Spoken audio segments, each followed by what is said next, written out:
Bosha, what is good, guys? It is your boy SoTeeko, and we are here with my boy MJ. His links will be all in the description, but today we have a special video. We're going to be talking all about the Ahsoka Tano show, the Ahsoka series. We're very excited to give our predictions. But before we do that, how you doing, buddy? How you doing over there? Dude, we chilling. We chilling. We big chilling. Now, we talked a little bit about how we're going to get into this, what we're going to talk about, but we have not discussed not a dime, not a drop, and we're very excited. Before we get into this, go check out the Archives podcast, drop a sub, drop a like, and go check out his channel in the description below.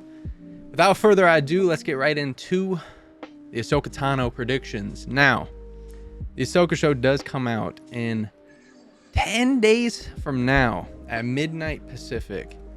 And it's one of those shows that I've been looking forward to since we heard about it. Now, when this show was announced, MJ, what were your first reactions to the news? Oh, buddy, there was just one statement that was just dropped and immediately had a jaw-dropping moment, you know? When Ahsoka literally name-dropped Timothy Zahn's Heir to the Empire, it was over.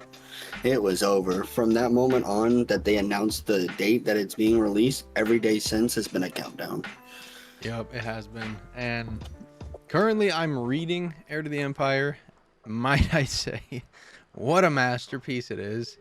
It is a beautiful, beautiful book. I actually have the entire trilogy that I'm hoping to finish up here in the next 10 days, but that is not going to happen. That is not going to happen, but I plan on finishing Heir to the Empire by the 20th. I should be done with it, and I'm having a grand time with the Grand Admiral, and we'll get into him later, but real quick, I want to know if you have any overarching predictions for how the show is going to turn out. Well, it could play different many routes, right? I mean, especially, you know, shout out to the late Ray Stevenson. With Balin's passing, or Ray's passing, I think they definitely want to look at season 2, if there is going to be one of Ahsoka, like, definitely differently now. That definitely changes, like, a good bunch that, you know, probably may have had to adapt the first season script, you know, like, but I think what their end game is because I believe there's a movie coming made by Filoni, so that's their whole end game. They want to basically, like Thanos with Marvel, basically have Grand Admiral Thrawn be their Thanos. Okay. I think that kind of villain on a pedestal is something that we really haven't seen in Star Wars since a Darth Vader, you know? Exactly. And in this case, it's less physically intimidating as it is mentally intimidating.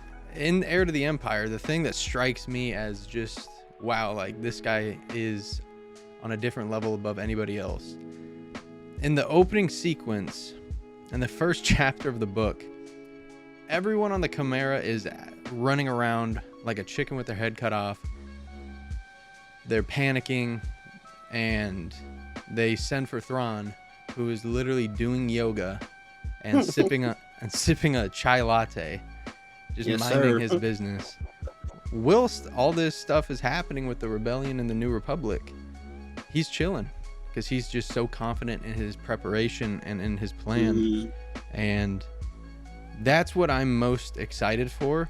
Is I don't think we're gonna see a lot of Thrawn, but we are going to feel his presence and how the show goes and how it flows.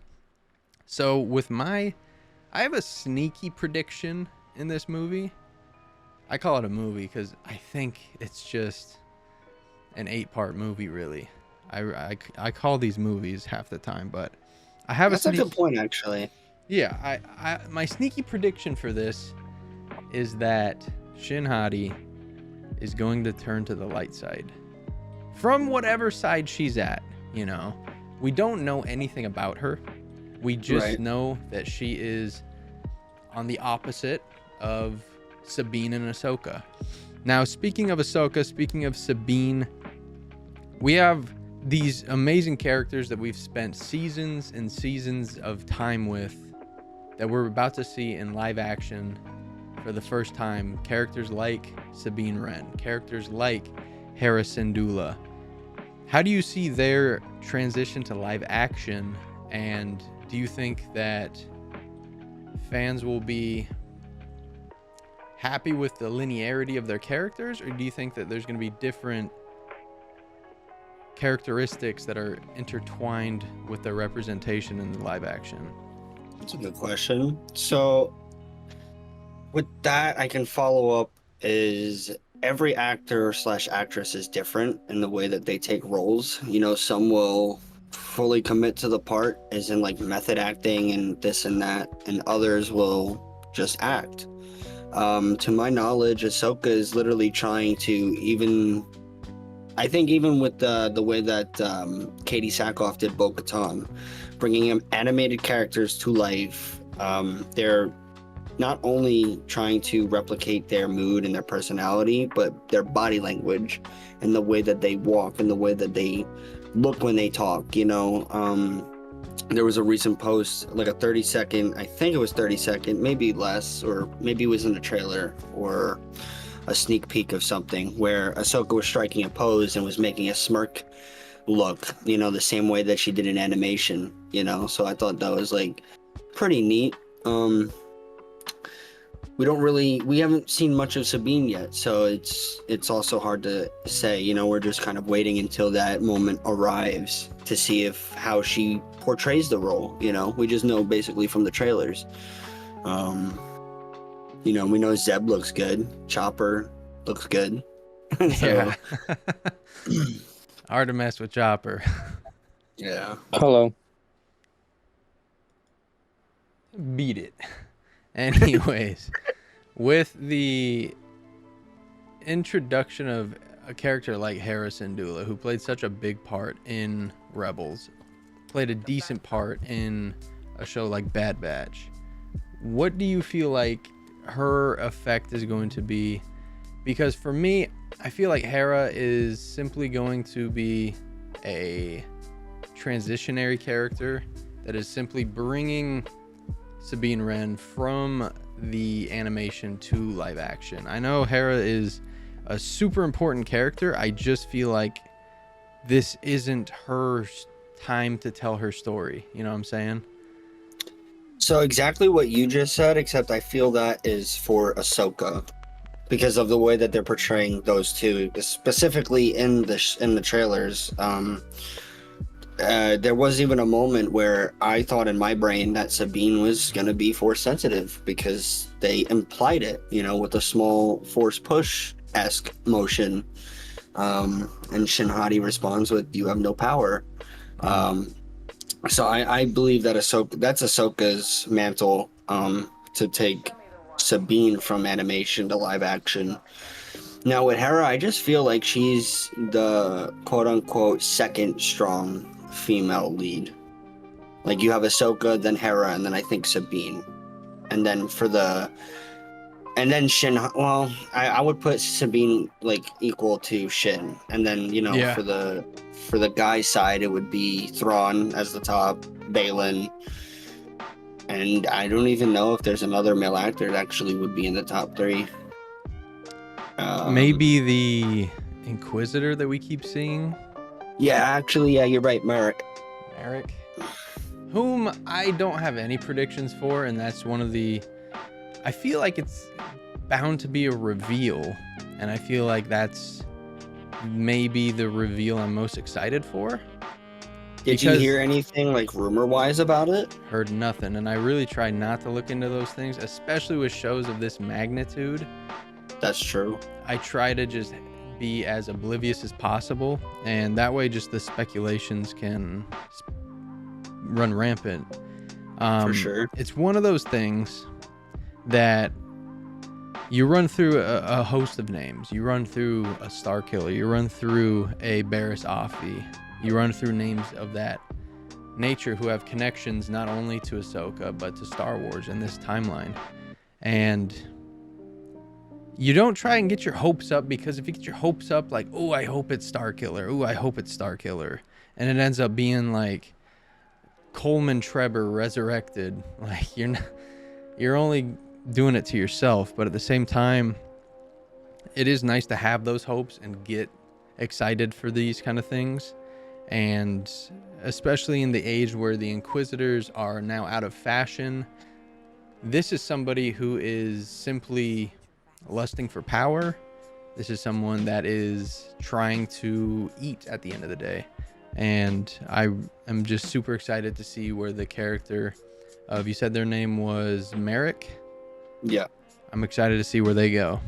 As well as we can talk about them right now, the Baylan Skoll and the Shin Hati duo.